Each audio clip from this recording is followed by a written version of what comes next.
Avant de commencer, je voudrais juste vous montrer une vidéo. En préparant la séquence, je me suis dit elle est très très appropriée. Je ne sais pas si vous connaissez Ben Mazué. Si vous connaissez Ben Mazué, alors on va parler de charge mentale.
À ce moment-là, puisque en fait on se rend compte que la charge mentale est souvent associée à vous, mesdames, celles qui sont là. On associe souvent cette thématique-là aux femmes, et cette chanson me paraît tellement appropriée à la charge mentale féminine que je ne pouvais pas ne pas la montrer, enfin ne pas vous la passer. On en reparlera un tout petit peu après. Merci de m'accueillir ici, de nous accueillir ici pour cet après-midi. Moi, ça me touche un petit peu particulièrement d'être avec vous aujourd'hui dans le monde de l'éducation que j'ai ambitionné un jour. C'est-à-dire que j'ai eu un super prof d'économie en terminale et je me suis dit tiens, je vais faire prof d'éco. Donc j'ai fait mes études d'éco, j'ai passé mon CAPES d'éco et en même temps j'ai passé mes diplômes d'entraîneur de basket. Et je crois que mon cerveau a fait un choix entre les deux. Il y en a que j'ai eu, les diplômes d'entraîneur de basket, et j'ai pas réussi à avoir CAPES d'éco. Donc voilà. Mon cerveau a fait un choix et pendant 10 ans j'étais entraîneur de basket professionnel. Donc on reste quand même dans la formation, dans l'apprentissage d'une certaine manière, avec des joueurs professionnels, avec des joueuses professionnelles. Ensuite j'ai passé 10 ans à être formateur dans le monde de la banque, où je formais les commerciaux et les managers pour l'approche commerciale ou l'approche managériale. Et depuis quelques années, j'ai créé une société où j'accompagne principalement les managers dans leur fonctionnement au quotidien, les managers, les chefs d'entreprise. Et également, j'accompagne des sportifs et des coachs sportifs. Et ce que je vais vous proposer aujourd'hui, c'est d'être des coachs sportifs pendant 1 heure. Allez, on se met ça comme objectif. Vous allez être des coachs sportifs, des coachs d'équipe. Alors si certains ont plus la fibre, vous pouvez être des sportifs professionnels. Hein. Si vous voulez, pendant 1 heure, vous pouvez être sportif professionnel. Et je vais vous expliquer pourquoi je fais ce parallèle entre un coach sportif, un manager sportif et votre activité. Le premier parallèle que je fais, c'est la base du métier. C'est-à-dire que vous, votre mission principale, j'entendais monsieur parler tout à l'heure de mission, d'envie, de valeur, c'est la transmission, c'est l'éducation. Un coach sportif, à la base, ce qu'il veut faire, c'est faire grandir ses joueurs. Ça, c'est la première chose. La deuxième chose, c'est que le timing que vous avez, vous, votre rythme à vous et le rythme d'un manager sportif est à peu près le même. On a une année scolaire, un coach sportif a une saison, il y a une grosse préparation, il y a un événement de lancement avec une réunion, on réunit tout le monde. Comme un coach sportif, des temps forts, des temps un peu moins forts pendant l'année. On finit par une grosse période d'évaluation, ce qu'on appelle dans certains sports les playoffs. On finit par ça, où il y a une grosse pression qui est mise sur la fin d'année. Et en même temps, on a une grosse pression de la fin d'année et on doit préparer aussi la prochaine. L'autre parallèle qu'on a entre un manager sportif et vous, c'est que quand vous êtes arrivé dans votre établissement, vous avez hérité des ressources humaines qu'il y avait à ce moment-là. Et pour la plupart, vous faites avec. Je vois des sourires, je ne sais pas pourquoi. Un coach sportif, c'est pour la plus grande partie, c'est la même chose. Ils arrivent dans un club, ils arrivent dans une structure, ils héritent d'une ressource humaine et ils doivent faire avec. Des fois, on arrive à recruter certaines personnes et tout l'art du manager est de faire en sorte que les personnes qu'on arrive à recruter, avec un peu nos fibres, on arrive à faire essaimer un peu nos valeurs à nous avec les plus anciens, à faire un peu un mismatch. L'autre chose, c'est que autant pour vous que pour les coachs sportifs, il y a plusieurs équipes dans un établissement. Alors je pense peut-être plus pour les lycées ou les gros établissements. Mais il y a une équipe pédagogique et il y a une équipe administrative. Je me trompe si je dis ça? Non, c'est bien ça? Les deux équipes sont censées collaborer pour faire en sorte que les élèves grandissent. J'ai bien dit censé collaborer. C'est exactement pareil dans un club pro. Vous avez le staff technique, le préparateur physique, le préparateur, des fois le préparateur mental ou autre, les assistants, les médecins, les kinés, qui sont plutôt à destination des joueurs, qui doivent collaborer avec le staff administratif, qui disent ben, ça on n'a pas les moyens, ça on a les moyens, ça je peux pas, là je suis parti, je peux plus le faire, ou ainsi de suite. Et on a deux équipes à faire collaborer. L'autre similitude qu'il y a, c'est que vous, comme un manager sportif, vous êtes le responsable, le ou la responsable de toutes les équipes administratives et pédagogiques. C'est-à-dire que quand ça va bien, c'est normal. C'est tout à fait normal quand ça va bien. Quand ça va pas, qui est-ce qu'on vient voir? C'est vous.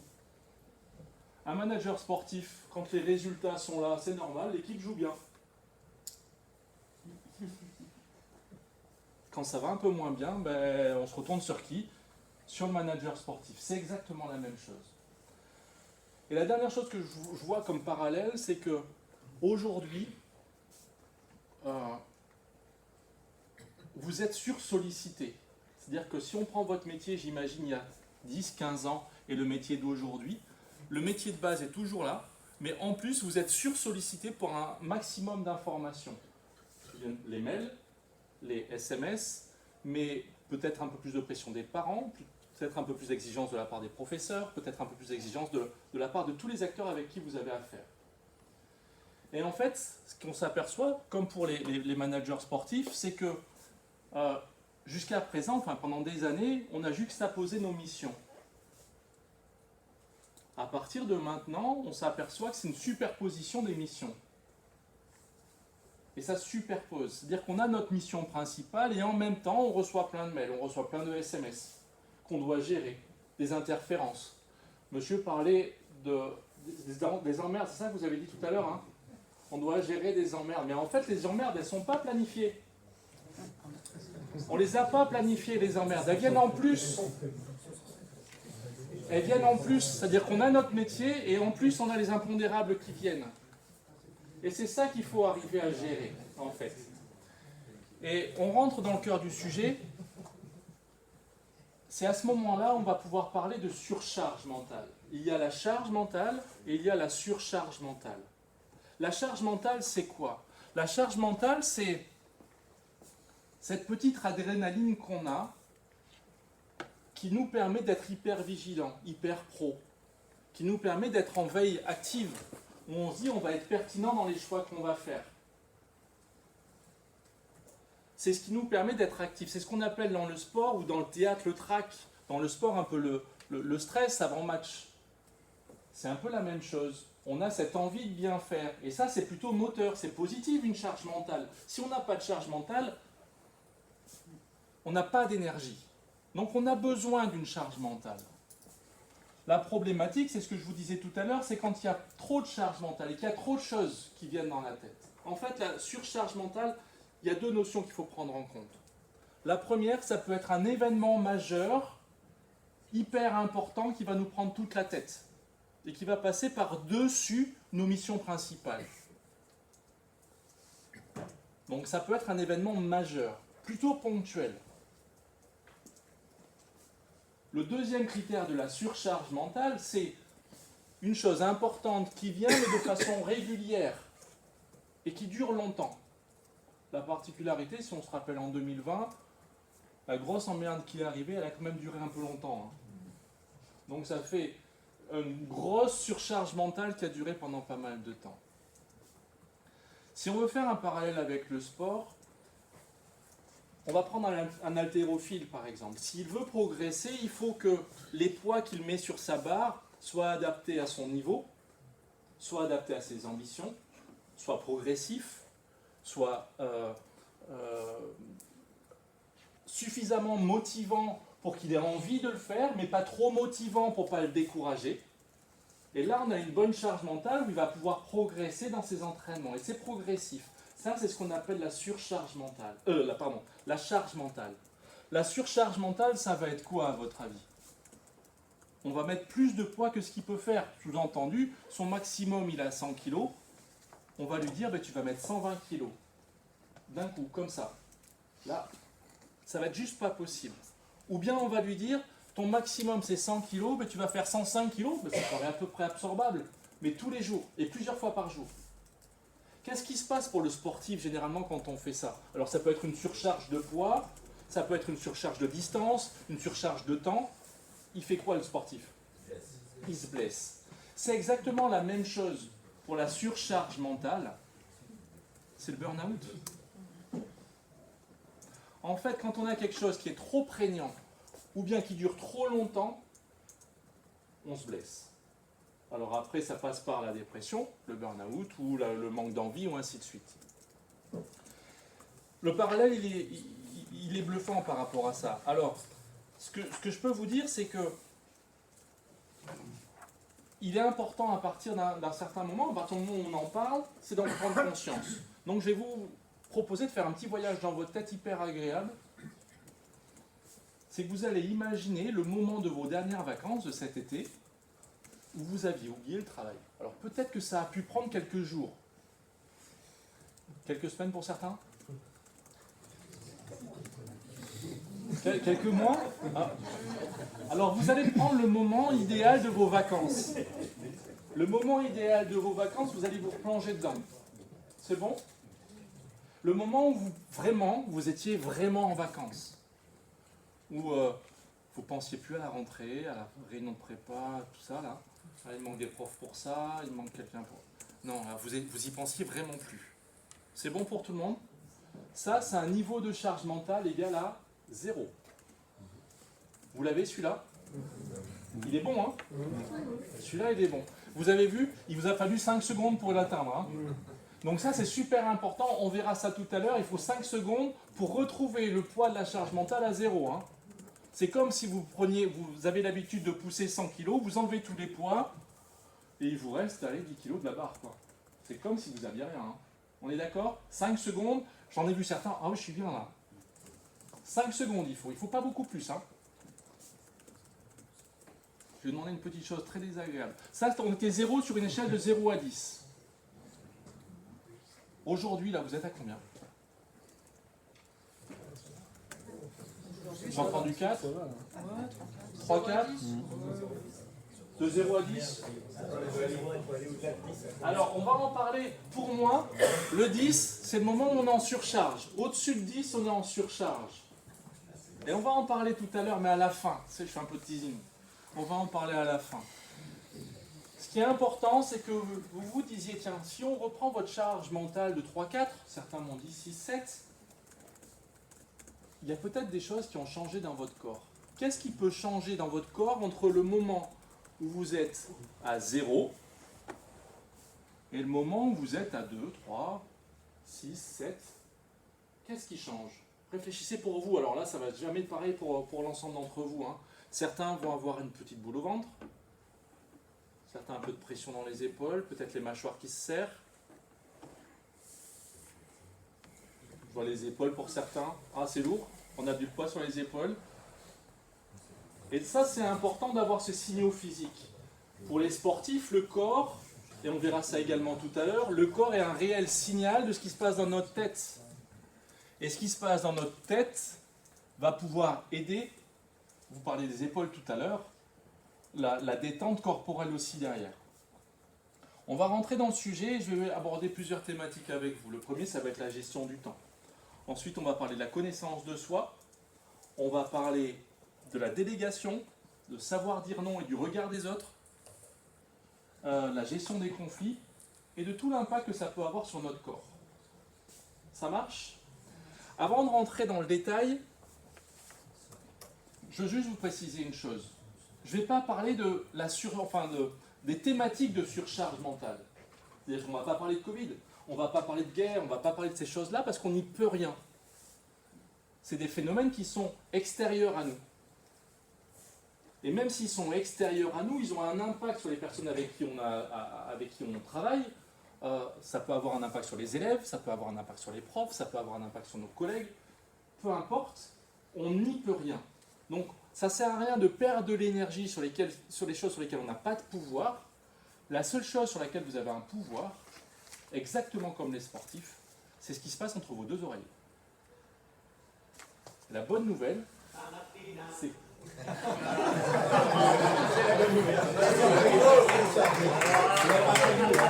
Vous l'avez pas prévenu. Et donc je disais la bonne nouvelle. Ça dure 28 secondes. C'est sympa comme musique. Et pardon? Vous êtes passé de combien à combien? Rien. Ah, j'ai pas de charge. Moi, je prends du plaisir à faire ce que je fais. Et je disais que la bonne nouvelle, c'est que tout le monde en est doté. Tout le monde n'a pas le même, mais tout le monde en a un. De cerveau, hein, je parlais. Allez, on va parler de la gestion du temps. On va commencer là-dessus. Je crois que j'ai oublié de passer mes plaques.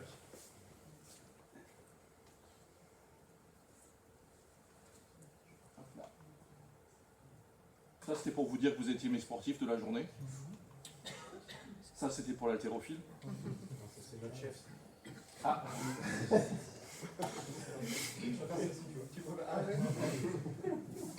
Et là, c'est un peu particulier parce qu'on va parler de la gestion du temps.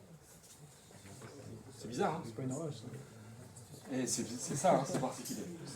Alors, très souvent, on parle de la gestion du temps et qu'est-ce qu'on a comme outil pour gérer son temps? On a une montre. On a un agenda, on a notre planning. Tout le monde est d'accord avec ça? Certains ont une to-do list.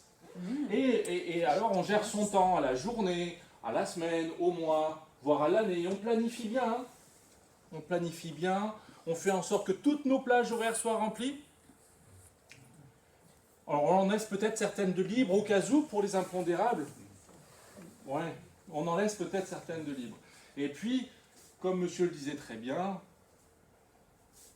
on a le en plus qui vient, qui fait que il nous arrive de temps en temps à avoir passé la journée à être hyper actif, et quand on regarde notre planning du début de journée, j'ai rien fait. Ça vous arrive? Ok. Donc ça, c'est l'outil principal pour gérer son temps. Alors on va les garder, mais on va les garder un tout petit peu de côté. Je vais vous inviter à prendre un nouvel outil pour gérer votre temps. Le nouvel outil pour gérer votre temps, ça va être votre boussole. Pourquoi gérer son temps avec une boussole? C'est quand même hallucinant de gérer son temps avec une boussole. Parce que très concrètement, il vaut mieux faire un seul pas dans la bonne direction que 100 dans une mauvaise direction. Qu'est-ce qui fait la surcharge mentale? C'est quand on voit et quand on sait tout ce qu'on a à faire et qu'on n'avance pas d'un pas. On se couche le soir, et là, je vous promets qu'il y a la surcharge mentale, parce qu'on a le travail du lundi, plus le travail du mardi. Et on n'a toujours pas avancé. La chose que je peux vous dire, alors je ne vous dis pas d'abandonner votre agenda et votre montre, hein, c'est pas ça que je dis. Je vous dis juste de rajouter au moins une fois dans la journée l'ambition de faire au moins un pas dans la direction que vous avez choisie pour votre établissement. Un pas, voire deux pas. Choisissez. Mais choisissez-le concrètement. Je veux avancer dans la bonne direction. Et la bonne direction, c'est quoi? Concrètement, votre bonne direction, c'est votre projet d'établissement. C'est ça qui va définir votre chemin, votre direction, votre cap. Mais si à aucun moment dans la journée, je prends de la hauteur pour me dire c'est quoi mon cap, il y a de grandes chances que je me fasse perturber par tout ce qui vient autour et que je n'avance pas. Et si je n'avance pas dans le projet de mon établissement, ben à un moment, à la fin de l'année, on va me regarder et on va dire mais tu n'as pas avancé d'un pas dans ta direction. Ouais, mais j'ai pas arrêté de bosser. Oui, mais tu n'as pas avancé. Très concrètement, le fait de ne pas avancer dans la bonne direction, en termes de confiance en soi et d'estime de soi, on ne va pas forcément dans le bon sens. Un des meilleurs moyens pour faire avancer l'estime de soi, c'est de se fixer des objectifs et d'avancer vers cet objectif. Je ne dis pas les atteindre, mais déjà d'être dans la bonne direction de l'objectif. Par rapport à ça, j'accompagne un skipper qui s'appelle Xavier Macaire, qui est sur la photo. Il va faire la route du Rhum, il part dans 15 jours, 3 semaines. Il part faire la route du Rhum. Et il m'a parlé, c'était samedi dernier, il m'a parlé de sa technique des 3 R. La technique des 3 R, c'est quoi? C'est la route. Attendez que je ne me trompe pas. La route, le réglage et le rangement. La route, pourquoi? La route, c'est son cap, c'est sa direction, c'est l'endroit où il va. Il va partir, je crois que c'est de Bretagne, et il va aller jusqu'aux Antilles. Pardon? C'est Saint-Malo? Okay. Donc c'est Saint-Malo jusqu'aux Antilles. Le 6 novembre prochain. C'est le 6 novembre? Merci, on a des experts. J'y serai. Merci. C'est vrai? Pas dans le bateau. Hein. Mais les gars, ils vont tirer des caps, hein, ils vont pas droit au. Je sais. Mais on va revenir dessus. On va revenir dessus, tout à fait. Donc ça, on a l'objectif final qui est forcément les Antilles. Maintenant, il m'a dit, à partir du moment où j'ai un choix à faire parce qu'il y a une modification de vent, une modification de courant ou autre, la première chose que je fais, je me relie à ma destination finale. Non pas à ce qui se passe maintenant, mais à ma destination finale. C'est quoi mon objectif? Et une fois que j'ai fait mon objectif, comme vous disiez, je trace ma route dont j'ai besoin pour me rapprocher quand même de mon objectif final. Alors je vais tirer des bords, forcément, mais je me rapproche de mon objectif final. Et c'est ça qui est super important, c'est qu'il commence par le macro. La deuxième chose, une fois qu'il a défini sa route, il va faire ses réglages. Ses réglages, c'est quoi pour lui? C'est le choix de ses voiles, c'est le choix de savoir s'il sort ou pas ses foils, et ainsi de suite. Et seulement après, il va parler de son rangement du bateau. Seulement après. Alors ça paraît un peu paradoxal, je lui ai posé plein de questions, mais seulement après il range. Parce qu'il m'a dit, ça ne sert à rien que je range quelque chose si j'en ai besoin tout de suite et que je suis obligé de sortir quelque chose pour le remettre en place derrière. Donc il range seulement après avoir fait ses choix de route et de réglage. J'ai l'intime conviction que votre conscient ou votre inconscient a fait des parallèles avec votre activité professionnelle. J'en ai l'intime conviction. Mais la technique des 3 R me paraît intéressante. Et encore une fois, je reviens sur ça. Votre projet d'établissement, c'est votre cap. C'est le premier R quelque part. Votre projet d'établissement, c'est le premier R. C'est vers où vous voulez aller. C'est votre vision, c'est votre valeur. C'est des valeurs de la... Vous en parliez tout à l'heure, la vision qu'on peut avoir de l'établissement, c'est vraiment ça.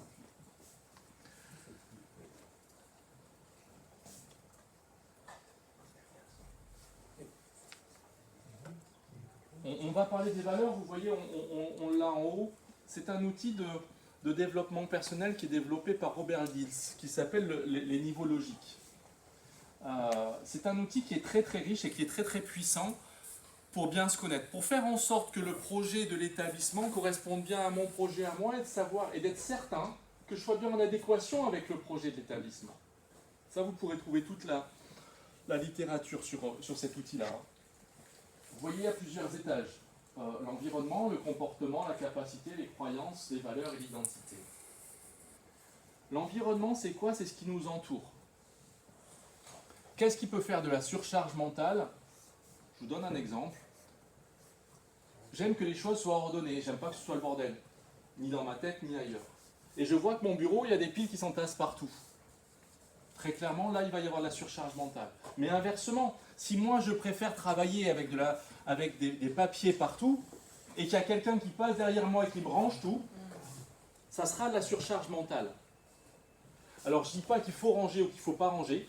Il faut s'assurer que votre environnement soit adapté à vous. la pyramide de Robert Dills, c'est un outil pour bien se connaître, pour être sûr que toute notre vie elle est bien adaptée à notre connaissance de nous-mêmes. C'est un outil de connaissance de soi, hein, cette pyramide-là.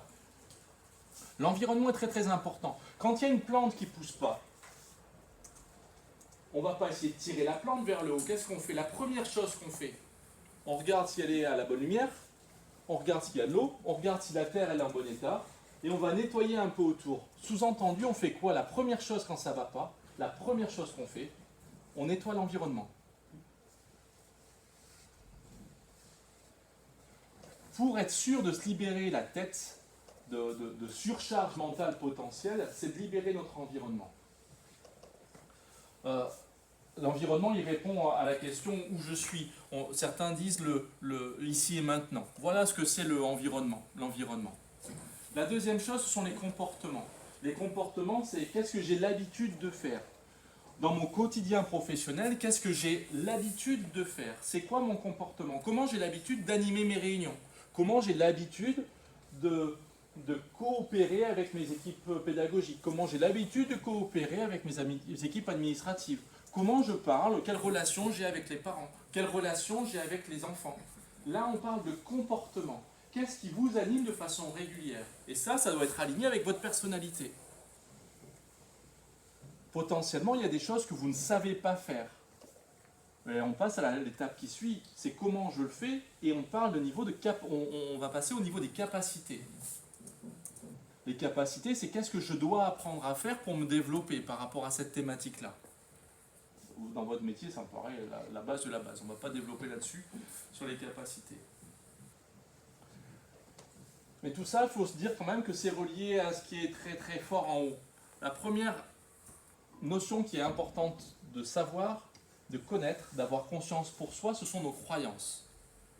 La croyance, c'est quoi? La croyance, c'est ce qu'on croit être vrai.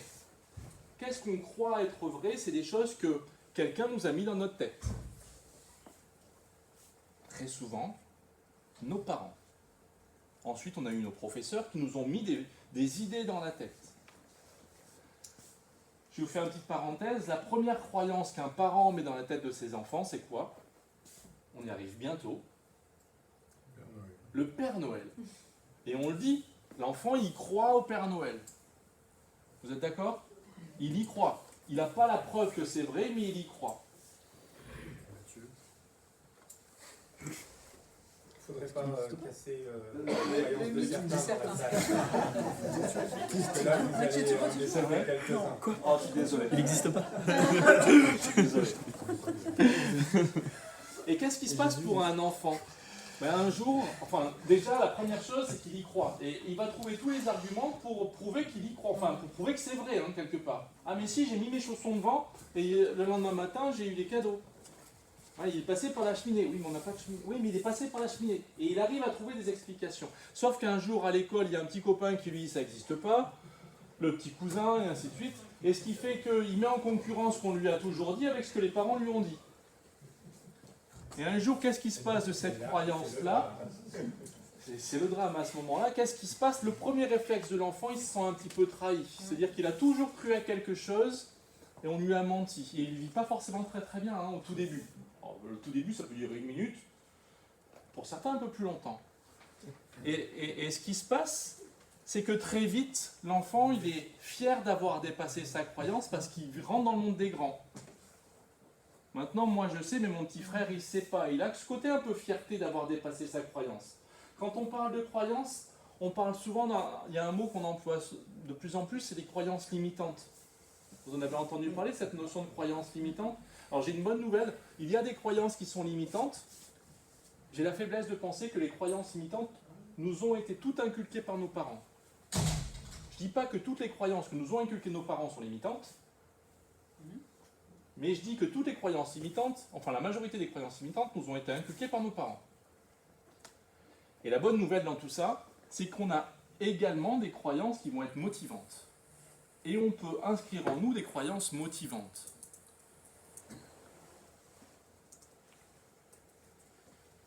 Je crois que si je me lève de matin de bonne heure, je vais être plus énergique dans la journée.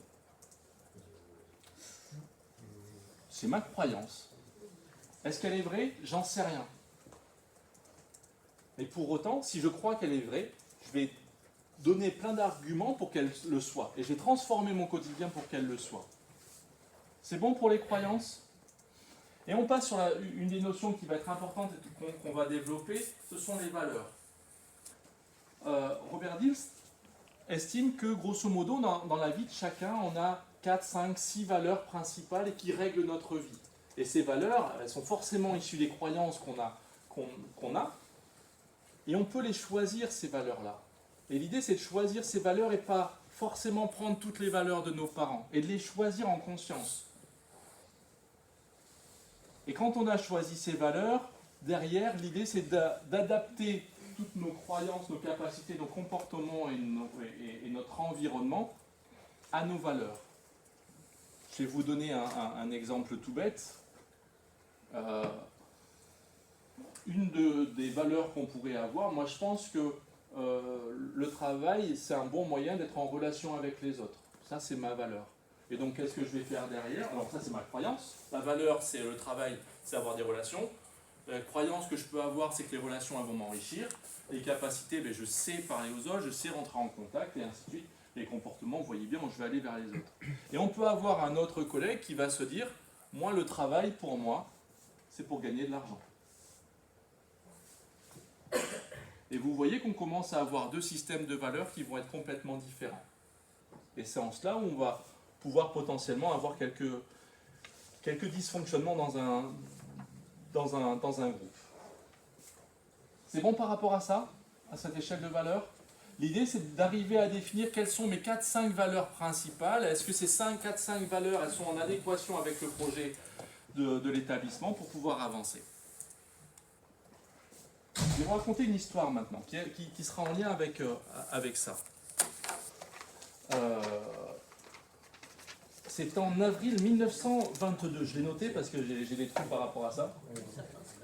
On est d'accord sur le vocabulaire, là, on est d'accord. C'est que des bières, oui, c'est bon, on est des connaisseurs. C'est des connaisseurs. C'est 4 noms de bières, effectivement. C'est en 1912, en avril 1912, dans l'hémisphère nord, il y a un bateau de croisière qui s'appelle le Synnachit, qui quitte New York pour faire un voyage, son voyage inaugural vers l'Europe. Et tout le monde pense que le Titanic est rentré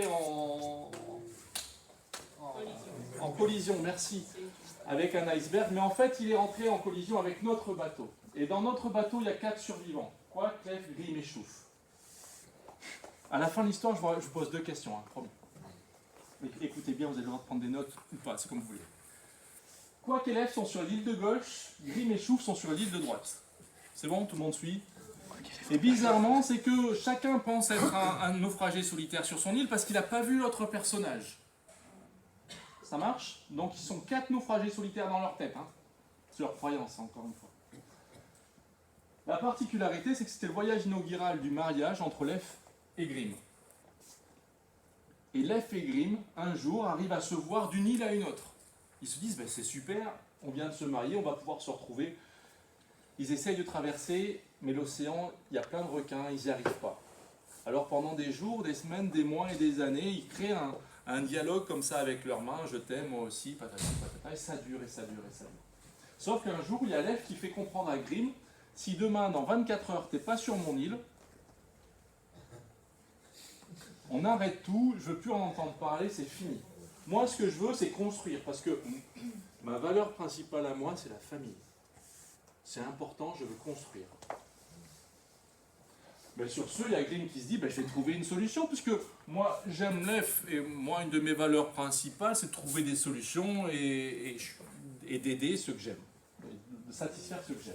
Donc, pour la première fois, Grimm va sur son île et part à la découverte de quelque chose, de qu'est-ce qui pourrait l'amener sur l'autre île. Et Grimm tombe sur Chouf. Chouf, sa valeur principale, le travail et prendre soin de soi.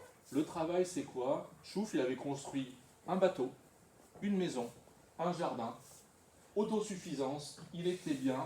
Et au moment où Grimm voit Chouf, Chouf était dans son hamac, peinard. Grimm raconte toute l'histoire à Chouf, Et Chouf, je lui dis, mais bien sûr, moi je vous amène de l'autre côté, sur l'autre île avec mon bateau, il n'y a absolument aucun souci. Il y a juste une chose, c'est que, vous voyez, moi ça fait des jours, des semaines, des mois et des années que je bosse pour construire tout ça. Vous avez rien foutu. Alors ce que je vous propose, c'est que quand même, là vous allez retrouver l'amour de votre vie. Moi ça fait des années que j'ai vu personne.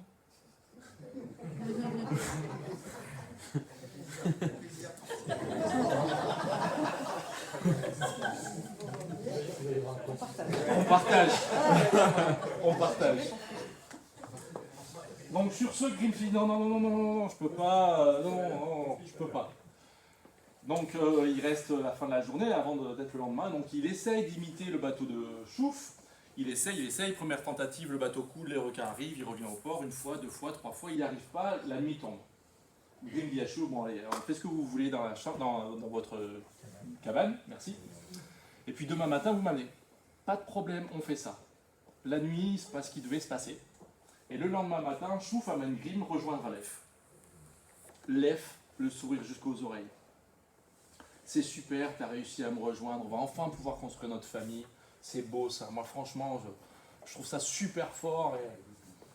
Et Grimm, voyant le sourire de Lef, se dit, bon, c'est le bon moment, je lui dis tout de suite, comme ça, je serai libéré. Et bien Lef, tu vois, pour te rejoindre, il y a bien un Chouf, tiens d'ailleurs, Chouf est reparti sur son île au cas où. Mais pour te rejoindre, cette nuit avec Chouf, j'ai dû... sinon, je venais pas. Hein. Et donc, je suis honnête, je te dis tout. Cette nuit, j'ai fauté. Sauf que Lef n'entend pas de cette oreille et dit à Grimm, mais attends, moi ce qui est important, c'est la famille, la fidélité, tout ça. Donc, si la première personne sur qui tu tombes, tu es obligé de craquer, c'est juste pas possible. Je veux plus jamais te voir, c'est fini. Pour moi, c'est fini, l'honnêteté, tout ça, je veux plus jamais te voir. Et donc, du coup, vous comprenez, on a Quack, Lef et Grimm sur l'île de gauche. Hein. Ok. Grimm part comme une âme en peine, triste comme un menhir, et tombe sur Quack. Quack, qu'est-ce qu'il aimait faire? C'est soigner, c'est aider les gens. Enfin, tout ce qui était vivant d'ailleurs. Il coupait bien les arbres, tout ça, c'était très très joli. Il avait fait un petit sanctuaire pour les animaux, il soignait les animaux blessés, et ainsi de suite. Grimm explique toute son histoire à Quack, et Quack se dit, non, moi je vais résoudre ça, il n'y a pas de souci, je vais aller voir Lef, et on va résoudre ça. Vraiment les dents au sens pur, hein, l'infirmier, le médecin, enfin tout ce que vous voulez. Quack va voir Lef, lui explique, mais tu peux pas faire ça, franchement, si vous vous aimez, vous pouvez pas passer au-delà de ça. Et le ton monte, Lef ne veut pas écouter Quack, et à un moment ça en vient aux mains, et Quack pousse Lef, et Lef tombe sur une pierre et meurt. Et mon histoire, elle est finie.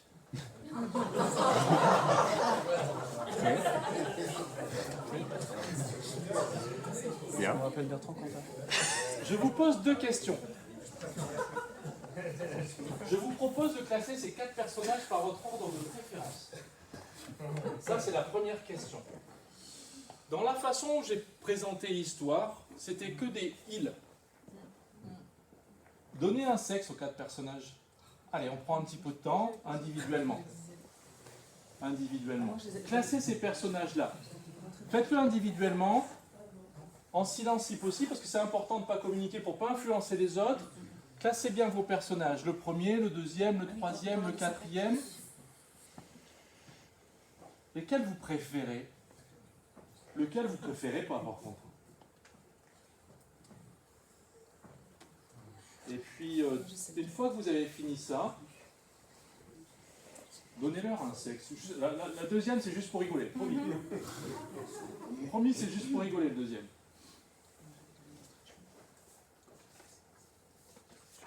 C'est bon pour tout le monde? Allez, qui a préféré Quack? Alors, moi, le faire à main levée. Qui a préféré Quack? Merci. Dites-moi pourquoi vous avez préféré Quack. Qu'est-ce que vous avez bien aimé chez Quack? Le côté aller vers l'autre, aider. C'est un aidant. Ouais, l'empathie, c'est une belle valeur, ça, l'empathie. C'est bien, c'est sympa, ça. Qui a préféré, allez, on va prendre de l'autre côté, qui a préféré Chouf? Pourquoi? Qu'est-ce que vous avez bien aimé chez Chouf? Alors, Chouf, c'était... vous n'avez pas le temps. D'accord.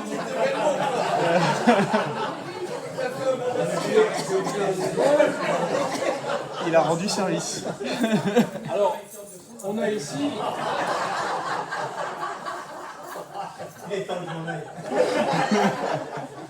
Non, mais il y a d'autres personnes. Est-ce que vous pouvez répéter ce que vous avez dit? C'est organisé, c'est carré, c'est... Ouais, c'est carré, c'est organisé, c'est un bosseur, quoi. C'est un bosseur. Qui est-ce qui a préféré l'F? Est-ce que vous pouvez me dire pourquoi vous avez préféré l'F? Parce que c'est le gars qui a toujours des bonnes intentions et qui n'a pas de bol. Ouais. Parce qu'à chaque fois, Et les autres? Pourquoi vous avez préféré l'F? Ouais, c'est droit, c'est la foi, c'est la famille, c'est droit, effectivement. Qui a préféré Grimm? Pourquoi vous avez préféré Grimm? Il essaye de trouver des solutions, même si c'est pas forcément les bonnes pour tout le monde, mais en tout cas, il cherche. Il se donne des moyens, quelque Il va part. au bout. Ouais, c'est ça. L'objectif, il va au bout, quelles que soient les conditions. Mais bien sûr.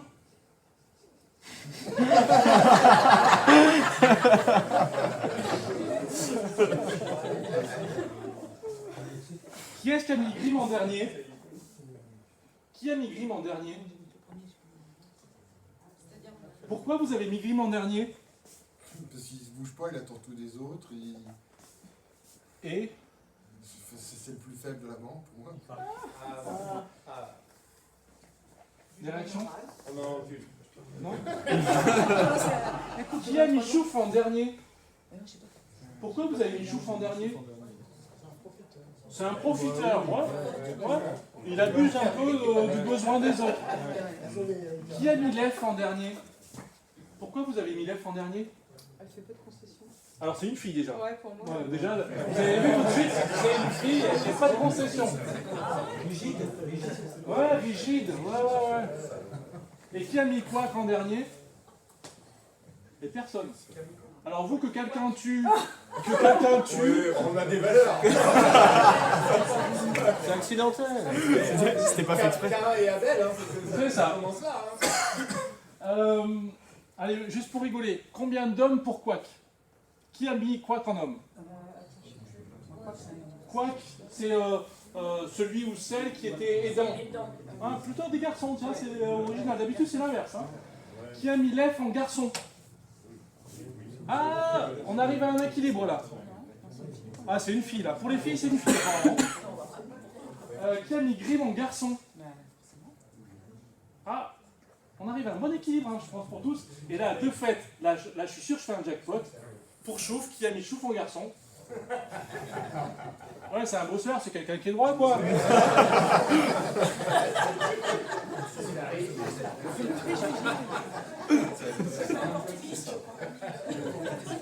Alors, cette histoire-là, elle a été construite d'une certaine façon. Il y a une valeur positive sur chaque personnage. Il y a une valeur un peu moins positive sur chaque personnage. Vous y mettez le nom que vous voulez, hein. Ça c'est arbitraire. Les noms que j'ai mis sont arbitraires sur les valeurs. Hein. J'ai pas, vous avez vu dans les valeurs, j'ai enlevé tout ce qui était infidèle. On ne parle pas de ces notions-là. Hein. On n'en parle pas. Ce que je veux vous dire par rapport à ça, c'est que vous avez entendu la même histoire. Grosso modo, l'histoire elle dure 7 minutes. En 7 minutes, vous avez été capable de vous faire un avis et de juger quelqu'un. Vous avez en 7 minutes, jugé 4 personnages gratuitement. Hein. Et personne m'a dit, non, je sais pas.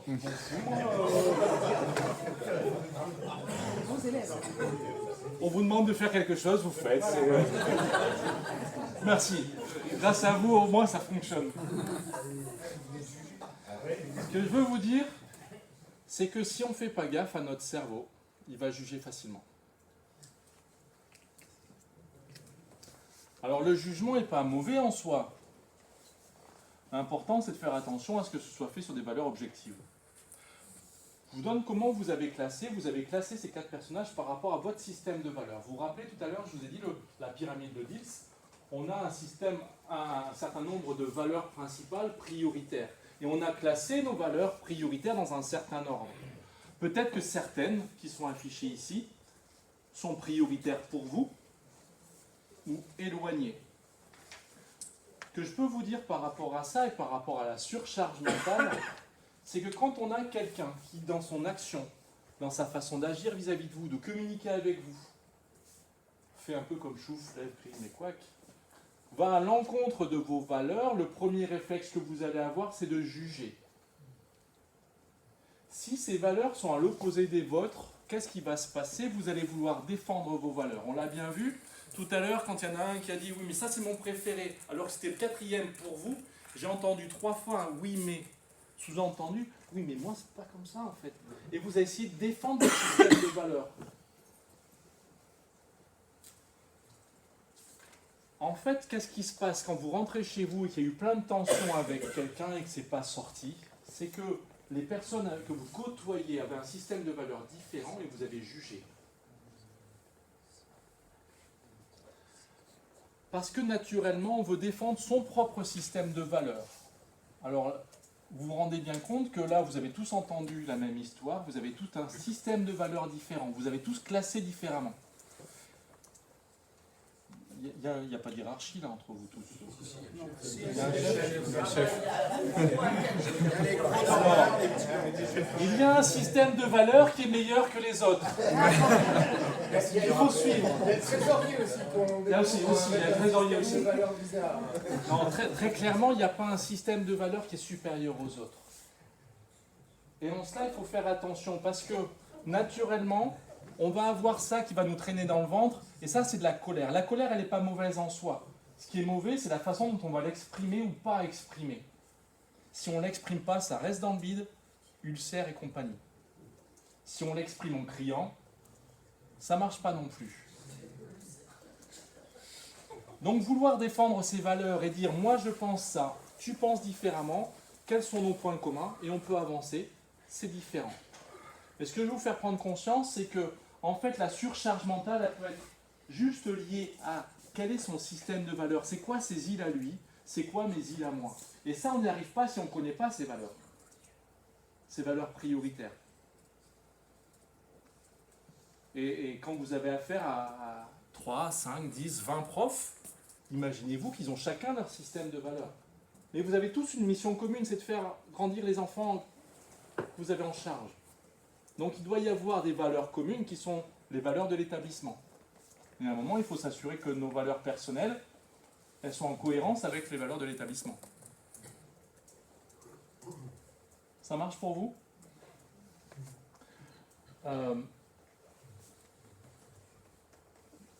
J'ai jusqu'à quelle heure?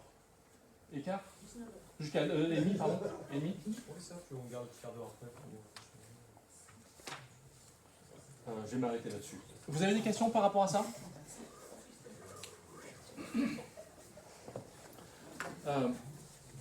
Pour ceux qui ne le connaissent pas, le monsieur à droite s'appelle Claude Onesta.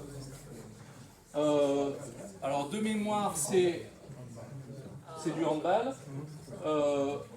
2 JO, 3 championnats du monde, 3 championnats d'Europe et ainsi de suite. Petit pédigré. Petit. Et la particularité de Claude Onesta, c'est quand on lui a demandé de prendre l'équipe, alors oui, il avait une génération en or, qu'on a appelé les experts, et on va en parler. Il avait autre chose, c'est que lui, il a eu un fonctionnement qui était complètement à l'opposé de son prédécesseur, Constantini, qui avait également eu des super bons résultats avant. Mais il avait un fonctionnement qui était complètement différent. Claude Onesta, il a défini son objectif global, le premier R du skipper, il a défini son objectif global, il a défini un cadre, les règles de vie du groupe et ainsi de suite. Et ensuite, il est allé chercher des experts de plusieurs thématiques. Les experts des gardiens de but, les experts de la défense, les experts de l'attaque, les experts de la préparation physique. Ensuite, il est allé voir le meilleur kiné, le meilleur médecin, le meilleur ostéo et ainsi de suite. Et il a constitué son staff. Il a également constitué l'équipe aussi. C'est lui qui gérait quels joueurs il y avait dedans. Et il a pris des experts. Vous allez voir, ça a tous un sens. Il a pris des experts dans son staff, il a pris des experts dans ses joueurs. Et en fait, quand il a fait le choix des experts, il a pris des personnes qui étaient plus compétentes que lui sur toutes les thématiques. Alors ça peut être risqué, notamment dans le monde du sport, parce qu'on se dit souvent, quand je prends un adjoint, s'il est plus compétent que moi, qu'est-ce qu'il va vouloir faire? Me savonner la planche pour prendre ma place. il a pris ce risque-là, il a pris que des gens plus compétents que lui sur toutes les thématiques. Et il dit une chose d'importante, il dit, le préparateur physique, quand il venait me voir pour me demander mon avis sur les choix qu'il allait faire pour préparer les joueurs, et qu'il me demandait mon avis, je lui disais, je ne te donnerai pas mon avis. Parce que tu es censé être meilleur que moi dans la préparation physique. Si je te donne mon avis, moi en tant que pilote et responsable du résultat final, tu vas forcément avoir du mal à aller à l'opposé de ce que je vais te dire, puisque c'est moi le responsable. Donc moi je ne veux pas te brider, je veux que tu fasses tout dans le cadre que je te définis. Tu es libre de faire ce que tu veux dans ce cadre-là, mais tu ne me demandes pas mon avis. Ton objectif c'est ça, et tu es libre de faire ce que tu veux à l'intérieur, et surtout tu ne viens pas me demander. Par contre, si physiquement ils ne sont pas bien, c'est moi qui viendrai te demander des comptes. Ça sous-entend quoi ça? Ça sous-entend qu'il devait avoir une confiance absolue aux personnes avec lesquelles il bosse. La deuxième chose, c'est qu'il n'a pas voulu déléguer des choses qu'il n'aimait pas faire ou qui étaient chronophages pour lui. Il a délégué les choses sur lesquelles il savait qu'il avait des compétences dans son staff pour pouvoir faire ces choses-là. En confiance. On pense souvent, et ça on voit vraiment ça dans le monde de l'entreprise, les gens délèguent les choses qu'ils n'aiment pas faire à d'autres personnes qui potentiellement n'aiment pas faire plus que ça. Hein. Et on demande à ces personnes-là d'être plus compétentes que celui qui ne veut pas le faire. Ce que je veux vous dire par rapport à ça, c'est que votre surcharge mentale, elle peut venir aussi de choses que vous déléguez à des personnes, mais que vous obligez vous-même à hyper contrôler pour être sûr que ce que vous avez délégué soit fait. Ou un manque de confiance en ces personnes à qui vous avez délégué des choses, et vous dites, mais je ne suis pas sûr qu'il va bien le faire en fait. Je ne suis pas sûr qu'il aime le faire, ce que je lui ai demandé de faire. Et en fait, la question que vous pouvez vous poser, si demain vous devez déléguer des missions à certaines personnes, c'est peut-être identifier dans les équipes que vous avez, quelles sont leurs hyper compétences. Quelles sont les choses qu'elles kiffent vraiment. Qu'est-ce qu'elles aiment vraiment bien faire? Si elles aiment vraiment bien le faire, il y a des chances qu'elles le fassent bien. Donc plutôt que de penser quelle est ma charge de travail que j'aime pas faire ou qui me pèse, que je veux déléguer, vous voyez de façon différente, c'est quoi mes ressources, qu'est-ce qu'ils savent faire, et dans ce qu'ils savent faire, qu'est-ce qu'ils pourraient bien faire de ce que moi je dois faire. Ça marche pour vous? Le problème de la délégation, c'est l'hyper-contrôle. Les gens disent, moi je délègue, mais ils surveillent tout. Il y en a même qui disent, oui, mais la délégation n'accuse pas le contrôle. Ben, c'est pas hyper motivant quand même pour la personne à qui on délègue. Si on lui fait confiance, vas-y, fais. Et je te fais confiance. Par contre, on donne des rendez-vous réguliers avec la personne. Mais on ne va pas tout contrôler tout le temps. Ça marche pour vous?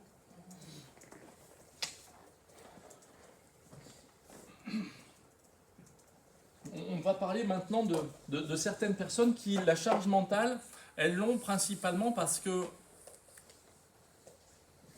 elles ont peur de dire non. Elles ont peur de dire non.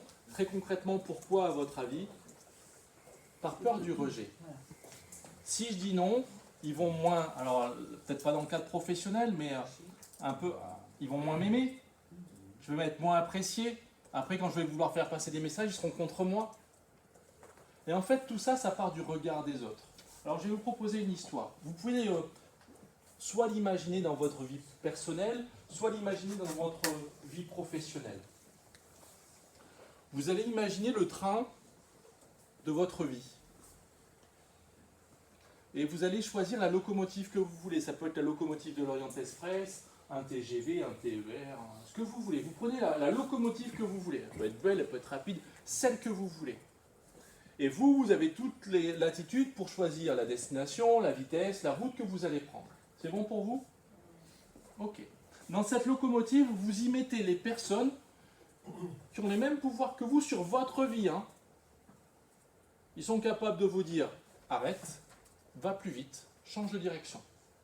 Alors vous avez le droit de mettre une personne, mais vous avez très bien le droit de mettre personne dedans. C'est bon? Vous avez choisi les personnes ou choisi de mettre personne? C'est bon pour tout le monde? Derrière, vous avez la première classe. La première classe, c'est 5 étoiles. Vous y mettez les personnes qui vous sont chères. Ces personnes-là, vous allez les voir et vous leur dites, voilà, je veux aller là-bas, est-ce que je fais bien? et vous leur demandez leur avis. C'est des personnes qui sont hyper importantes pour vous. Et ces personnes-là, vous allez les voir autant que vous voulez. Elles peuvent frapper, mais ce n'est pas elles qui vont arrêter. Dans tous les cas, c'est vous qui maîtrisez. C'est bon, vous choisissez les personnes? Ça peut être dans votre famille, ça peut être dans les collègues, des pairs ou autres.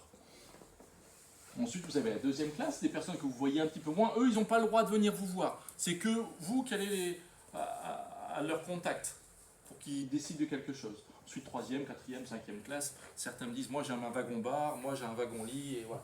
Vous faites ce que vous voulez dans votre train. Ça marche? Vous vous rendez compte maintenant, là, quand je vous ai dit ça, qu'il y a des personnes qui, des fois, sont montées dans votre train, qui y sont toujours, d'autres qui sont montées dans votre train, qui en sont sortis, et ainsi de suite. C'est bon? Quel est l'animal qui, généralement, regarde passer le train? Les vaches. Ok. À votre avis, est-ce que vous pensez que les vaches savent d'où vient le train? Non? Est-ce qu'elles savent ce que c'est un train? Non? Est-ce qu'elles savent où va le train? Non plus. Ok. Donc de fait, il n'y a aucune raison qu'une vache qui ne sait pas où vous allez, qui vous êtes, enfin d'où vous venez, qui vous êtes et où vous allez, il n'y a aucune raison qu'une vache arrête votre train. A priori, normalement, c'est plus ou moins bien gardé.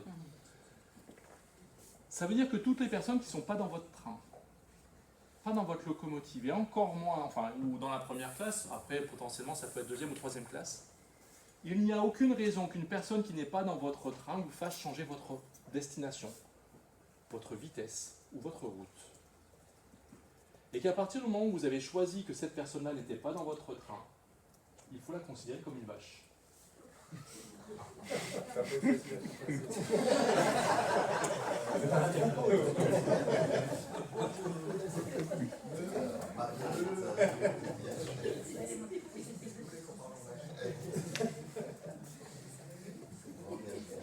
Et c'est important pour le regard des autres quelque part, parce que si on prête de l'importance au regard des autres, on va s'arrêter de faire certaines choses. Mais ça passe par un travail personnel. Si vous rencontrez quelqu'un pour lequel vous ne savez pas d'où il vient, vous ne savez pas qui il est, vous ne savez pas où il va, et pour lui très concrètement, vous êtes une vache. Et ce qu'il faut se dire, c'est un peu le même principe que chou, fleuve, crime et couac. Quand on voit quelqu'un, le juger n'aidera à rien. Mais si on juge naturellement, lui il me plaît pas, et très rapidement, on va habituer notre cerveau à nous dire on juge facilement. Ça veut dire qu'on va penser que les autres nous jugent aussi facilement que nous on le fait aux autres. Ça veut dire que le premier travail qu'on peut faire pour arrêter la charge mentale du il m'aime pas, c'est arrêter de dire dans notre tête, vous savez, vous êtes, enfin je sais pas, vous parlez de moi. Moi j'ai plusieurs voix, il y en a qui se parlent, ah oui j'aime bien, oui mais si nous déjà on arrête ce dialogue intérieur en nous disant je l'aime bien ou je l'aime pas et que très rapidement on met une étiquette sur les gens, si vous arrêtez de faire ce travail avec les autres, à un moment vous arrêterez de donner de l'importance au regard des autres sur vous-même. Et vous allez alléger considérablement le poids du regard des autres. Ok?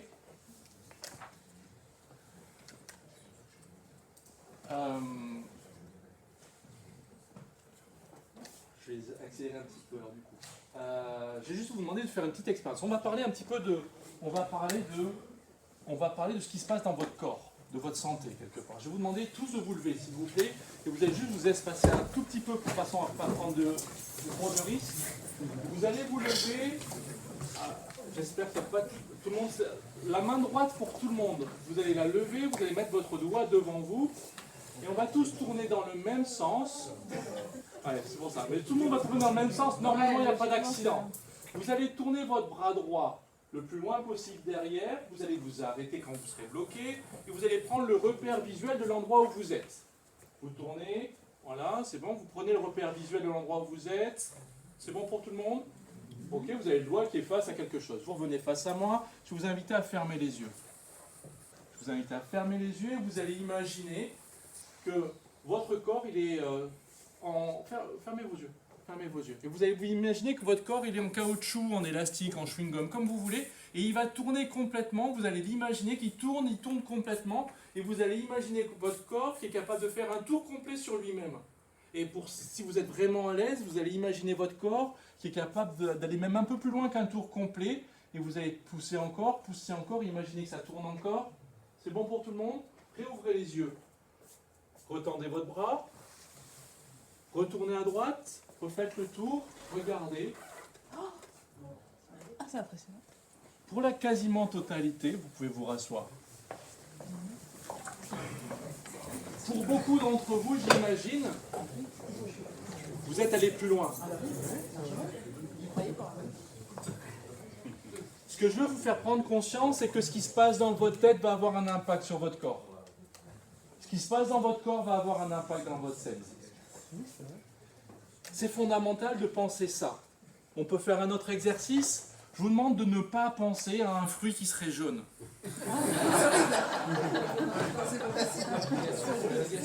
On va aller plus loin. Ne pensez pas, alors c'est pas le fruit qui est comme ça, c'est le fruit qui est comme ça.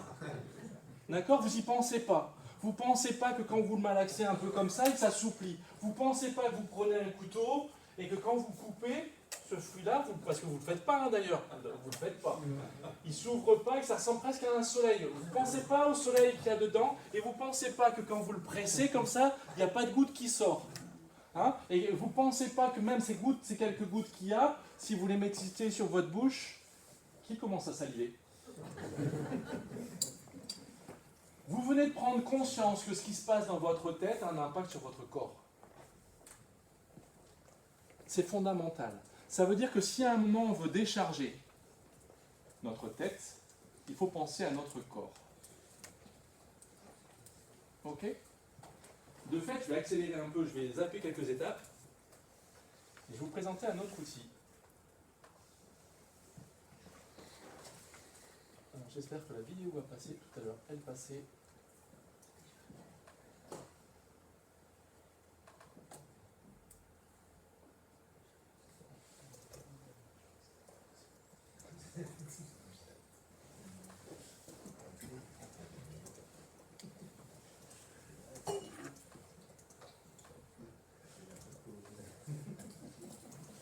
Elle passe pas. Si, c'est bon. La cohérence cardiaque, c'est un outil que j'utilise énormément avec les sportifs. Je vais vous donner deux exemples. J'accompagne un boxeur qui est champion de France de sa catégorie. Lui, j'utilise principalement avec lui pour sa concentration. Ça l'aide, c'est un outil qui l'aide vraiment à se concentrer complètement dans le combat, à oublier ce qui se passe dans les tribunes. Et c'est fondamental pour lui parce qu'il est, jusqu'à présent, quand il perdait, c'était souvent parce qu'il se laissait embrumer par ce qui se passait autour. J'utilise également avec une autre sportive qui est championne du monde de planche à voile. Avec elle, ses compétitions, c'est plusieurs manches par jour. Elle fait une manche qui dure 10, 15, 20 minutes, 30 minutes. Elle sort de l'eau et peut-être une heure plus tard, elle revient sur l'eau et refait une autre manche. Et je fais ça, elle, non pas pour se concentrer, c'est pour laisser le passé dans le passé et se concentrer directement, et se focaliser directement sur la prochaine. Ok? La cohérence cardiaque, elle a plusieurs impacts. Le premier impact, il est physiologique, il est physique. Ça va avoir la première ambition, c'est de faire baisser le cortisol. Le cortisol, c'est l'hormone qui va générer le stress. Vous en entendez souvent parler, et ça amène du stress et c'est sécrété dans le corps. Faire de la cohérence cardiaque fait baisser le taux de cortisol et fait augmenter le taux de DHEA, l'hormone du plaisir. Donc ça, c'est physiologique. Mais ça a un autre impact, c'est l'impact psychologique que ça va avoir. Ça va aider à la concentration, ça va aider à la mémorisation et ça va aider à la clairvoyance. Alors vous allez me dire, c'est quoi cet outil magique? Cet outil magique, c'est juste de la respiration. La respiration, c'est quoi? C'est inspirer sur un certain nombre de temps et expirer sur un certain nombre de temps.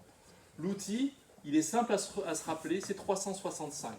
Si on veut qu'il y ait une baisse du cortisol et une augmentation de la DHEA, il faut le faire 3 fois par jour sur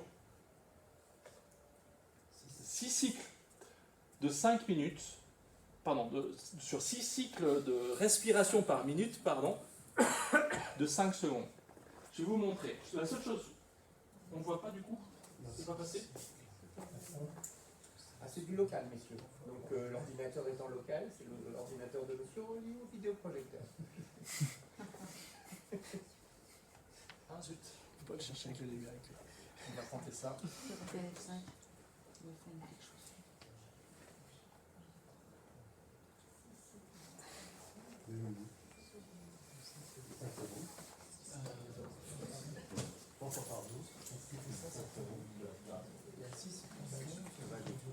Ça y est. Ce que je vais vous proposer, on va juste faire le test 1 ou 2 minutes de façon à ce que vous vous rendiez compte. Vous allez inspirer quand la boule monte et expirer quand la boule descend. Vous pouvez inspirer, expirer avec ce que vous voulez. Le nez ou la bouche, il n'y a pas d'importance. L'idée, c'est d'être régulier.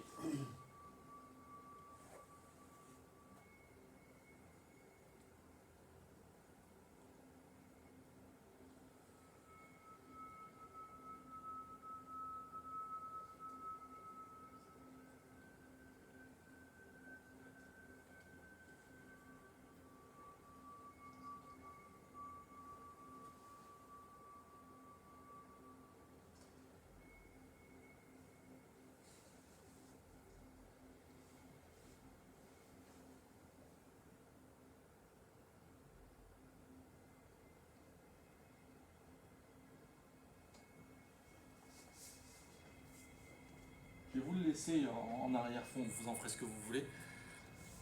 La chose qui est facilitante, c'est que cet outil-là, vous avez 15 000 applications pour le faire, 15 000 applications gratuites. Vous pouvez le faire en conduisant. Vous pouvez le faire en vous levant le matin, en vous couchant le soir, en mangeant, où vous voulez, sous la douche. Alors vous allez me dire, sous la douche avec le téléphone portable. Je vous donne comment moi je fais. Très concrètement, ce que je fais, c'est que je prends mes pulsations. C'est régulier. Le skipper que j'accompagne, il le fait aussi. Il me dit, mais moi je ne vais pas prendre mon application pour le faire. Et il le fait avec ses pulsations. Très concrètement, c'est un outil qui est simple. 3 fois par jour, pendant 6 minutes, 5 cycles de respiration par minute. 365. 3, 6, 5. Ça fonctionne super bien. Après, vous pouvez voir, si vous rentrez un peu dans l'expertise de ça, il y a plusieurs évolutions. La première, par rapport à votre capacité respiratoire, ça peut être 6 cycles de respiration par minute, voire 5, pour certains que 4, s'ils ont une respiration hyper lente.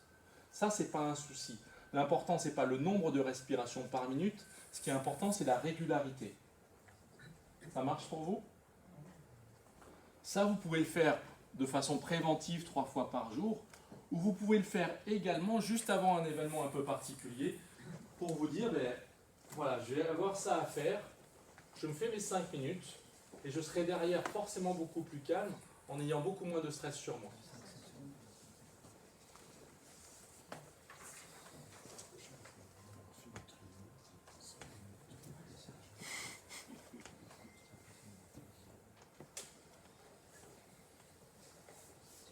Ah si, il me restait ça à faire, la déconnexion. Ah si, je vous fais la déconnexion quand même. Je vous fais la déconnexion. Je vous fais la déconnexion. L'année dernière, en janvier, décembre, janvier, il y a un coach de basket qui m'appelle et il me dit ses résultats étaient plutôt bons. Ils étaient plutôt bons. Et enfin, il était au milieu du classement. Il n'y avait pas trop de risque de monter, pas trop de risque de descendre, enfin pas trop de chance de monter, pas trop de risque de descendre. Et il m'appelle et me dit là, ça va pas trop bien. Je suis un peu débordé, je me sens un peu tendu. Vu comment je parle avec mes enfants, je pense que dans pas longtemps, ils vont me désadopter. Avec sa femme, c'était un peu tendu. Avec ses joueurs, c'était un petit peu tendu. Il m'a dit, je comprends pas. En discutant avec lui, il m'a dit une chose. Il m'a dit, ben, le dimanche, enfin, je travaille les 6 jours, enfin les 5 jours d'entraînement, le match le samedi, et le dimanche, qu'est-ce qu'il faisait? En fait, il regardait le match du samedi. Et il préparait le match de la semaine d'après en faisant le scouting des adversaires. Lui, il fait ça, ils font tel système, et ainsi de suite. Sous-entendu, il bossait 7 jours sur 7. Il s'en est aperçu. On avait fait son système de valeurs, et je me rappelle très bien qu'avant, il m'avait dit, moi, ma valeur fondamentale, c'est la famille. Et vous voyez, en fait, ces tensions qu'il avait à l'intérieur de lui, c'est qu'il avait ces comportements qui étaient de bosser à fond, qui n'allaient pas du tout avec ses valeurs. Quand je vous ai parlé d'alignement tout à l'heure, entre ses mots, ses actes et ses pensées, ben, c'était pas d'accord, c'était pas d'équerre. Et de fait, qu'est-ce qu'il a fait? Volontairement, il s'est dit, il y a quelque chose qui ne va pas, je vais arrêter quelque chose. Donc il a changé, la première chose qu'il a changé, c'est son environnement. Qu'est-ce qu'il a fait? Il a acheté un deuxième téléphone portable, à qui il n'a donné le numéro qu'à sa famille, à ses amis. La deuxième chose qu'il a faite, c'est que le samedi soir, quand il rentrait de déplacement, il allait dans son bureau, il posait son ordinateur. Quand il était à domicile, il allait dans son bureau, il posait son ordinateur. Et le dimanche, il s'était interdit de faire quoi que ce soit de basket. Il n'allait même plus voir ses amis qui pouvaient jouer dans d'autres équipes. Il ne voulait plus entendre parler de basket. Il a plus de téléphone portable de basket le dimanche et plus de boulot le dimanche. Et qu'est-ce qu'il a fait concrètement? Là, il a changé son environnement. Et derrière, il a changé son comportement vis-à-vis de sa femme. Il m'a dit qu'il est allé recourir avec sa femme, aller au ciné avec ses enfants, ainsi de suite. Il a repris une vie normale le dimanche. Tout ça, ça peut paraître anecdotique, mais quand on parle du droit à la déconnexion, le droit à la déconnexion, c'est hyper facile à dire. J'ai bientôt fini. En fait, le plus difficile, c'est d'adapter son environnement et ses comportements par rapport à cette volonté de déconnexion. Cette déconnexion, on pense souvent que c'est du temps perdu. Oui, mais si je le fais, c'est parce que j'en ai besoin. Si je ne le fais pas, ça va me manquer. Je vais manquer de temps dans la semaine. Mais en fait, ce temps-là, il permet de se ressourcer. Il permet de pouvoir... lui, en l'occurrence, ce qu'il avait gagné, c'est qu'il m'a dit, mais maintenant, ma femme, quand elle me parle de basket, ben, je l'écoute puisque je suis ouvert. Mais avant, il n'arrivait même plus à l'écouter. Et elle ne voulait même plus l'aider parce qu'il ne prenait plus soin d'elle. Je vous passe les détails, vous avez compris. Il ne prenait plus soin d'elle. Elle ne voulait plus l'aider. Je pense que s'il avait continué comme ça... Donc c'était hyper important pour son équilibre à lui. Et il a vraiment pris ça, lui, comme un investissement qu'il faisait.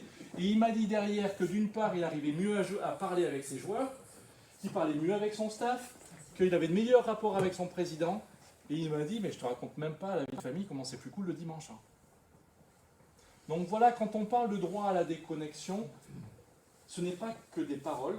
À un moment, il faut passer à l'acte et se dire, quand je suis en vacances, qu'est-ce que je fais concrètement dans mon environnement pour adapter mes vacances au mot vacances? Qu'est-ce que je fais dans mes comportements pour adapter mes vacances au mot vacances?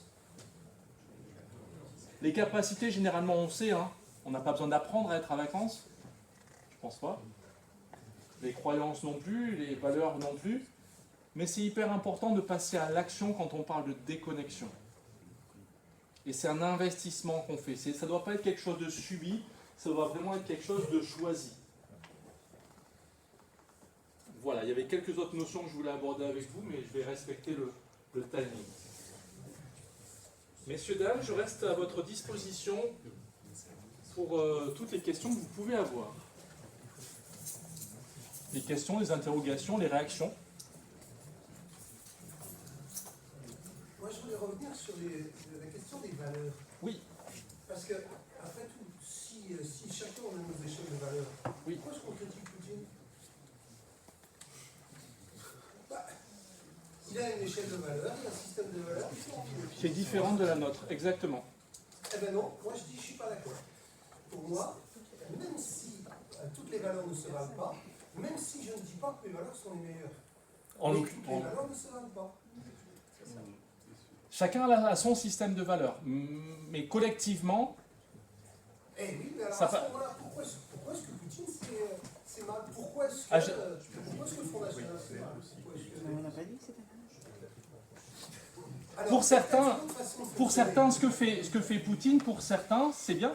Mais la question, c'est pas pour certains est-ce que c'est bien, c'est est-ce que c'est bien? C'est pas la question. Et là, on rentre dans le grand débat philosophique de savoir où est le bien, où est le mal. Mais là, c'est de la philosophie. Hein. C'est une valeur universelle. Est-ce que ça, c'est une valeur universelle ou pas? Le bien, le mal, le juste, l'injuste. Quand on prend une décision, quelque part, il y a des moments quand vous avez alors je ne sais pas comment vous appelez ça, les dossiers de discipline. Oui, on sait. Les conseils de discipline, vous prenez des décisions, et là on est dans le juste, injuste. Alors vous avez peut-être des grilles, je ne sais pas comment vous fonctionnez. Les valeurs de l'établissement. Ont été choisies avec la communauté, donc elles sont universelles. Enfin, pour moi,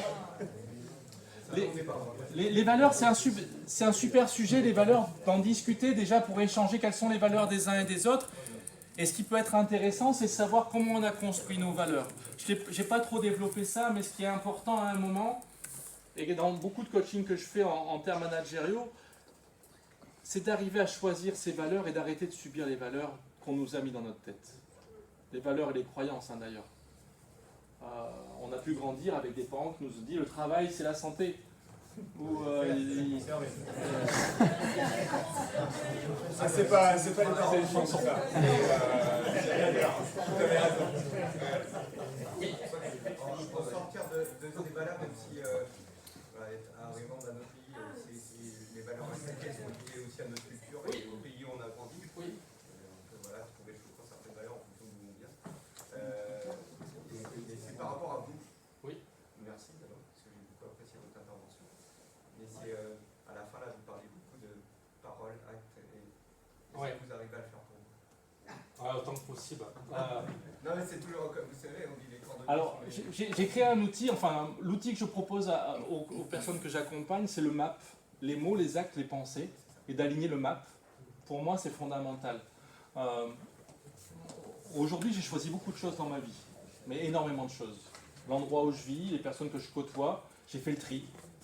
Je côtoie énormément moins de monde qu'avant.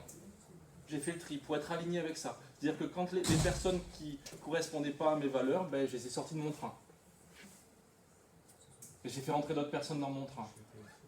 Et ce que je m'aperçois, c'est que des fois, je me plante. Et j'aime bien ça aussi me planter, me dire, ah ben là, j'ai eu tort. Je change, j'évolue. Et je suis jamais fini parce que les valeurs que j'ai aujourd'hui ne sont pas forcément les valeurs que j'aurai dans 5 ans. Parce que j'aurais fait des rencontres, des gens qui seront super intéressants, qui ont une vie passionnante, et je me dirais, ben tiens, mais il est sur un territoire qui me plaît bien. Ce qu'on appelle, alors, un des outils que j'utilise en coaching, c'est la programmation neurolinguistique. Je ne sais pas si ça vous parle, la PNL. On parle du territoire, en fait. La carte n'est pas le territoire, et chacun a sa carte à lui, un peu son système de valeurs. Et c'est intéressant d'aller voir le système de valeurs des uns et des autres. À chaque coaching que je fais, je rentre dans le monde de quelqu'un. Et c'est pas juste passionnant, en fait, de rentrer dans le monde de quelqu'un et de savoir comment il fonctionne. Le coach de basket, j'ai super kiffé qu'il arrive tout seul à comprendre qu'il n'était pas aligné avec sa valeur principale qui était la famille. Et qu'il a trouvé tout seul la solution. C'est pas moi qui lui ai dit. Il a trouvé tout seul. D'autres questions, d'autres réactions ?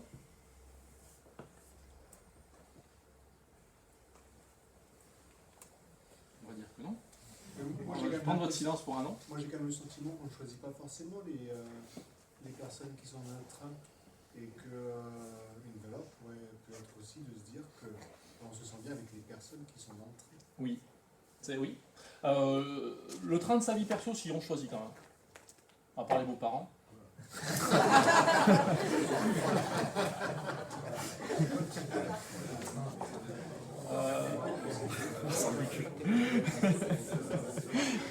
Dans la vie perso, si. Dans la vie professionnelle, un peu moins. Dans la vie professionnelle, ce que je vous disais en introduction, vous héritez de l'équipe que vous avez. Hein. Et là, effectivement, vous ne la choisissez pas. Et une des bonnes façons, alors on n'en a pas parlé, c'est la façon dont on regarde le monde. C'est de se dire, les personnes qui sont avec moi, je regarde que le côté positif de ces personnes-là. Et c'est une vision du monde qui est hyper agréable quelque part et qui allège vraiment la charge mentale en fait. Parce qu'on peut s'alourdir la charge mentale en n'ayant que les lunettes noires et de ne pas prendre les lunettes roses quand on regarde les gens. En fait, on peut voir la vie avec des lunettes roses ou voir la vie avec des lunettes noires. Et j'ai l'intime conviction que vous connaissez peut-être quelques personnes qui ont plutôt l'habitude de vous dire ça va pas marcher, ça non, j'aime pas ça, ça va pas marcher, j'aime pas, et ainsi de suite. Il y en a quelques-uns. Et il y a d'autres personnes qui sont super agréables parce qu'elles voient toujours le bon côté des choses. Et c'est une force mentale. Pour moi, c'est une vraie force mentale. C'est ceux qui voient davantage un pont qu'un mur.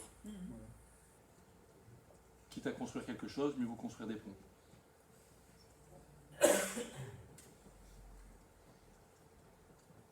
Il y a une notion qui je trouve qui évolue pas mal dans notre société. Je ne sais pas comment tu l'analyses. C'est la notion de constat et la notion de jugement. Tu as parlé de la notion de jugement, et je trouve qu'on est dans une société où, même quand on explique des constats, les gens qui sont en face de nous le prennent comme un jugement. Alors, Et je pense que vous, responsable d'établissement, vous êtes sûrement avec les parents, entre autres, très souvent dans cette situation-là. Et je ne sais pas comment aborder ce... Enfin, même avec mes enfants, moi, j'ai ce problème-là. Les jeunes générations, je trouve, quand on parle de constat, tout de suite, elles nous jugent, quoi. Elles nous disent, mais tu juges, mais je ne juge pas. J'apporte simplement... on fait un constat. Et quand on regarde aujourd'hui la société... Selon toi, comment on peut aborder ce sujet-là qui est complexe? Moi, j'ai du mal à l'appréhender. Alors, pour y avoir réfléchi, il y a un constat de la société que je trouve catastrophique. C'est déjà les réseaux sociaux. La première chose qu'on fait, c'est je like pas. J'aime pas. C'est quoi les jeux télévisés aujourd'hui? C'est j'aime pas. Je garde pas. Je vire pas. Toi, tu restes dans la maison, toi, tu restes pas dans la maison. Toi, tu sais danser, toi, tu sais pas danser. Et on va juger. Et on va dire, ben, vous êtes les experts du jugement. Et on va dire à 4 personnes, vous êtes les experts, vous allez juger. Et tout le monde dans son canapé fait quoi? Ah, lui, il était nul pourtant, pourquoi ils l'ont gardé? Et en fait, la société, elle est faite que de ça. Et de pur jugement.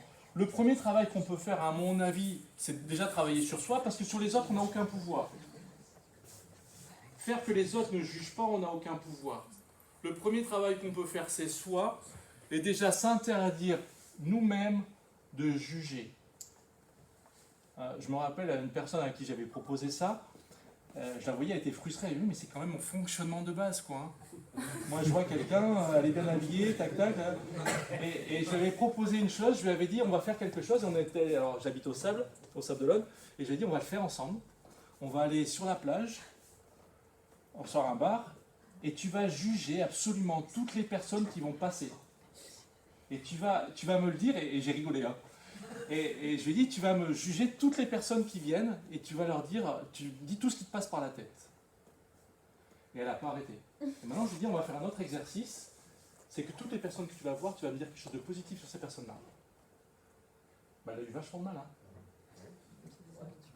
Elle a eu vachement de mal à trouver quelque chose, parce qu'elle était capable de juger. Alors négativement, ça venait hyper bien. Ah, tiens, elle est mal habillée, t'as vu son jugement, et ça n'arrêtait pas.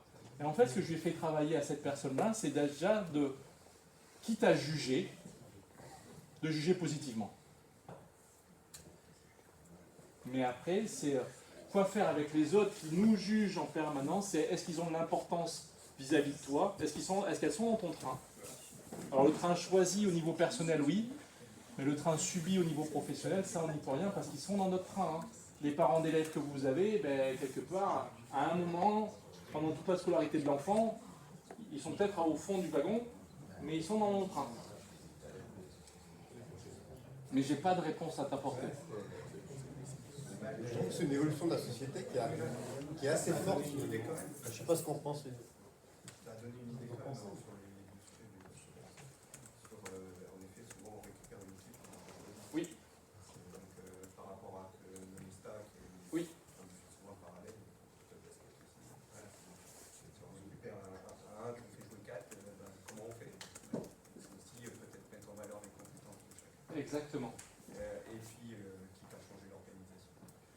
Et puis là, c'est peut-être que ce parent-là, sur les gens, il dira un truc positif sur l'établissement. Tu vas peut-être y arriver. Par exemple. Ou pas. Moi j'ai eu, parce que j'ai eu cette situation-là, et ça m'a fait beaucoup rire, alors comme bien souvent, comme c'était un parent technique, c'était un prof. Pas notre établissement, mais tout le monde sait que les profs ne sont pas les parents comme et il avait dit, je lui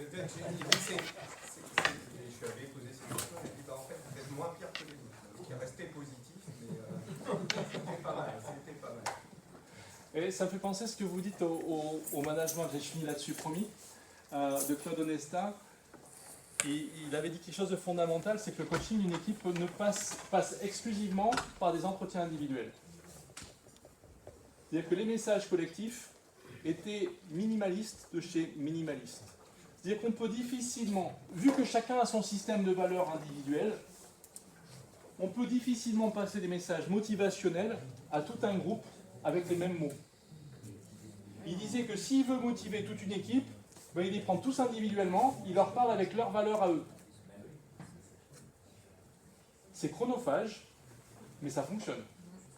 Ça sous-entend que si dans une équipe qu'on a héritée, on veut faire quelque chose à quelqu'un, ça passe par la connaissance de qui il est, et ça on ne peut pas le faire en collectif. Messieurs, dames, merci de votre écoute. Merci à vous.